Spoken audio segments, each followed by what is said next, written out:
Hello,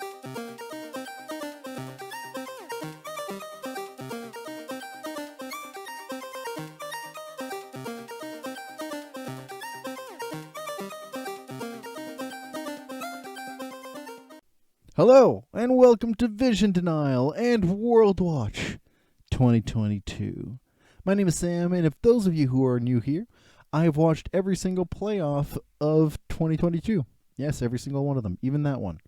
Notably, this particular series we were covering the summer of 2022 on our anticipation and preparation for Worlds. And this you have stumbled upon, or you are a regular subscriber and watcher, to the Meet the Teams portion, where I will take a look at every 24 team, their strengths, weaknesses, play styles, notable quirks, interesting things to look ahead, all in the attempts to at least teach some people who don't watch certain regions what to expect from their teams, or from the teams that are going. That said, there are two caveats to really put forward. First caveat: a lot of the things that I'm going to be talking about are data-driven. I will put a link down below to the Google Docs of all of the data I have aggregated all in one nice spot. All of the data comes from the LoL fandom, Wikipedia, and from the goal.gg website, both of which have very different focuses to their data points, and both are necessary for these kinds of videos to work.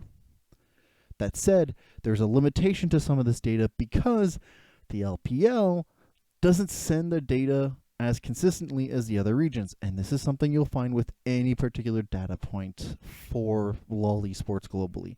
The LPL will still be missing some things regarding plates, drakes at 15 minutes, and heralds. A lot of their early game is not there. That and everything relating to vision. Second thing that I have to point out, a lot of the emerging regions, specifically Oceania, Turkey, Brazil, Latin America, and Japan, their teams will have some inflated stats in their favor. That being in mind, when we're looking at their stats, a lot of them will look good, notably the Chiefs and Detonation Focus Me. So some of the stats for every team has to be taken with a grain of salt of either being maybe stronger than expected or weaker than expected by quite a bit, notably because of this kind of inflation of statistics. When you're studying data, this is the kind of adjustments you need to do. That said, team-based data will look skewed. Individual data for each player's less so, because of the kinds of data points that they keep track of. All of that to say is that a lot of the notes that I've taken are using data points that have been collected that you can all enjoy for free down below, or in the various websites that I mentioned, but taking into account a lot of the personal notes that I use in conjunction with this data to show you what to expect with these teams. Without further ado, let's take a look at this video's team. I don't know. This is a pre-recorded message. Let's take a look. Let's meet G2. Second seed out of the LEC, qualified as the first team to qualify just for Worlds. How? By being the first seed in the LEC. Although I don't like the way they qualified, this team is a juggernaut. Let's meet Dylan Falco. Dylan Falco has been part of the analyst/coaching scene all the way since 2014, having his debut in TSM and going back and forth between Europe and North America, going through Fnatic, Schalke, and then eventually G2 for the 2022 season. His particular flair and style has allowed G2 to really play around getting as much gold as possible quickly and avoiding giving tools to their opponents that allow them to out-team fight them without trying very hard. G2 really focus on getting early plates, controlling vision, and attacking any points of weakness that their opponents really can't do. And this is really reflective to the other stats that they have because it's fairly under average for the most part. Their average gold per minute or their average plates per minute, or the plates per minute, sorry. Their like first blood rate, their average Drakes per game, their average heralds per game. The neutral objectives themselves are not on high focus, but the plates they take, the number of kills that they get, or at least the efficient kills, because their kill to death ratio is fairly high given the rest of the teams that are going to Worlds, and the way that they apply their vision, or at least deny vision overall, gives a sense that they focus on skirmishes, trades, and efficient gold allocation well over any other neutral objectives. Let's meet the top laner of G2, BrokenBlade. Many international fans, and especially North American ones, will have recognized his tenure on Team Solo Mid, right after having a long career in the Turkish region, jumping from team to team. But coming from Schalke all the way to G2 for the 2022 season, BrokenBlade comes into Worlds as a top 10 top laner. Incredibly strong KDA, CS per minute, gold per minute, kill participation, kill share, gold share, figures in the top half of every top laner, even in the top 5 for some of them. This is an incredibly consistent player and resilient in the types of styles that is needed. Strong on side lane applications and strong in team fights, BrokenBlade is a force to be reckoned with for his role, and amongst his contemporaries, does fantastically. Especially when it comes to the from the KDA department, like adjusting for the inflation of the emerging regions out of Chiefs and Detonation Focus Me, where there's no competition really. BrokenBlade figures third on so many of these things, if not top 10 consistently. This is a force to be reckoned with, and many other top laners may shudder in fear for facing off against him. Let's meet the jungler of G2. Many will know Jankos, as he's had quite a tenure on G2 esports since the 2018 series. This jungler has been participating within the region since 2013 and is a large success story for the team. Jankos is incredibly consistent and primarily is a ganking and fighting jungler first. His gold share, his CS per minute, his gold per minute overall is fairly low on what's regarded for, appropriate regarding his level, but it is incredibly high in terms of kill participation and kill share, where he really shines. His KDA is commendable given the fact that he is so frequently trying to find ganks, angles of engages, ways to suppress his opponent over and over and over again.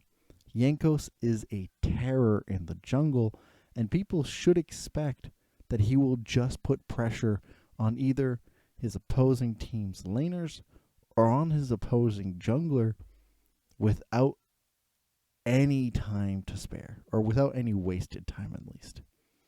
Expect Jankos to be huge at this Worlds. Let's meet the jungler of G2, Caps. Is he going to be Claps or Craps? Who the fuck knows?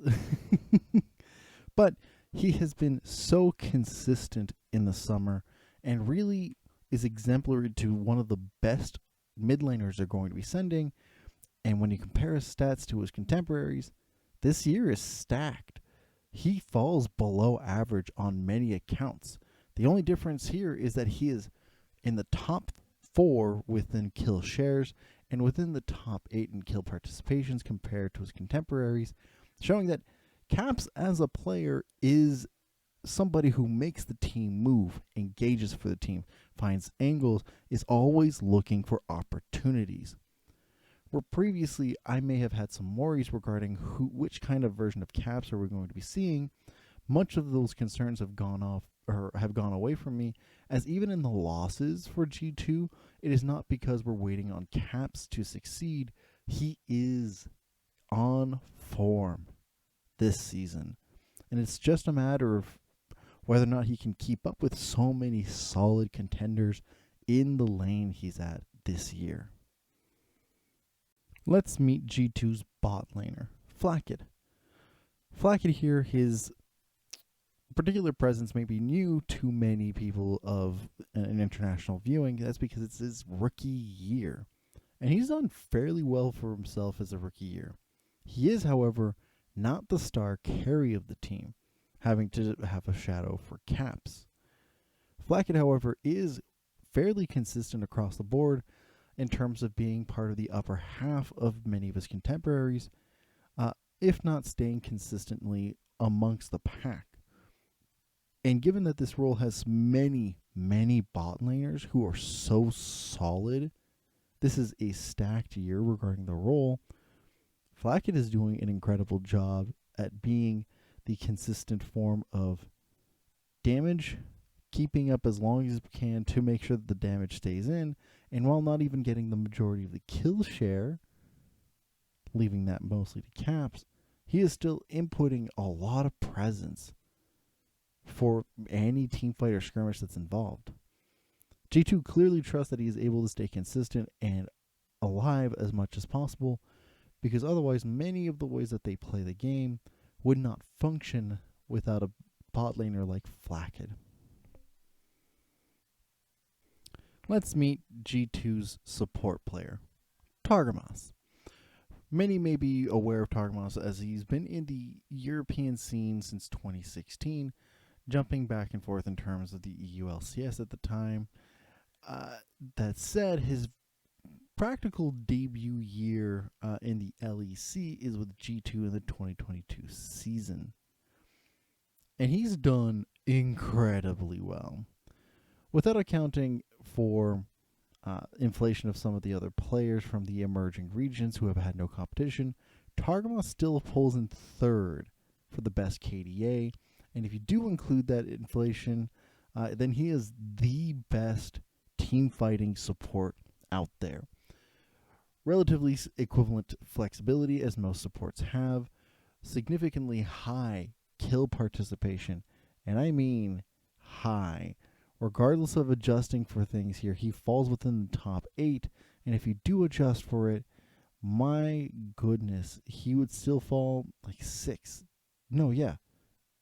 Exactly, still 5th. He's in the top 5. Like, this man knows how to team fight, knows how to initiate fights, and knows how to roam to make sure to augment fights. And if you remember the first screen with all of the stats for G2, the band against G2 with the highest band against for this team is Senna, one of Targamas' most played. He makes the best efficient use out of the champion, out of every other support, heck, even out of most bot laners.